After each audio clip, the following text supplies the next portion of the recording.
এই ভারতে এখন নয়, নূতন নয়, একটা সময় গেছে আপনার ঈদের জামাত শুয়োর ছায়া দেওয়া হয়েছে ভারতে। আপনার 1997-98 সনে দক্ষিণ ভারতে একজন ফাদারকে সেখানে হত্যা করা হয়েছে। এবং শুধু তাই নয়, এইভাবে রানাঘাটে গত 4-5 বছর আগে একজন সিস্টারকে রেপ করা হয়েছে। এই যে ঘটনাগুলো ঘটছে, এগুলো কোনো বিচ্ছিন্ন ঘটনা না।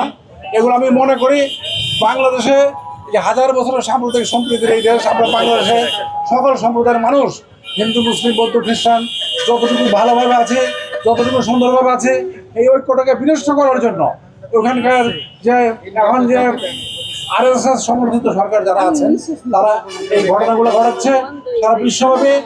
আপনি যদি গত 15 বছরের ইতিহাসটা মানবাধিকার সংস্থাগুলোর আপনি দেখতে পাবেন যে সেখানে ভারতের যে সাম্প্রদায়িকতা কিভাবে ধীরে ধীরে বাড়ছে সেই কথাগুলো কিন্তু উঠে আসছে। এবং তারই প্রমাণ হলো এই শেষে পশ্চিমবঙ্গের যে ঘটনাগুলো ঘটছে। ঈদের পরে আপনার নির্বাচনের পরে মুসলিম সম্প্রদায়ের উপরে যে আপনার নির্যাতন করা হয়েছে, নিপীড়ন করা হচ্ছে, যে অত্যাচার করা হচ্ছে, এবং পরবর্তীতে খ্রিস্টান সম্প্রদায়ের উপরও।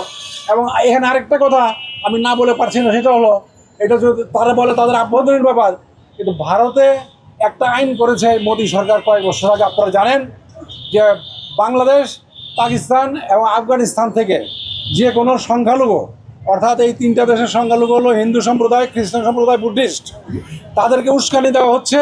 তারা যদি ভারতে যায় তাদেরকে নাগরিকত্ব দেওয়া হবে। অর্থাৎ এই কথাটা বলার অর্থ হলো যে এখান থেকে মাইনরিটিটা চলে যাক ভারতে, আর তখন তাহলে সেখানে সুবিধা হবে।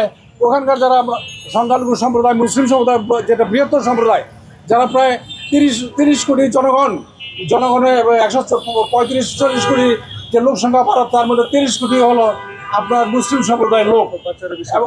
এবং অর্থ পাচারের ব্যাপারগুলো এখানে জড়িত থাকতে পারে। এরা যাতে ওখানে শান্তিতে থাকতে না পারে এবং তাদেরকে ওই দেশ থেকে কীভাবে বহিষ্কার করা যায়, তাদেরকে ফিরানো যায়, তারই নমুনা হলো এই যে পুশিং যেটা করাচ্ছে।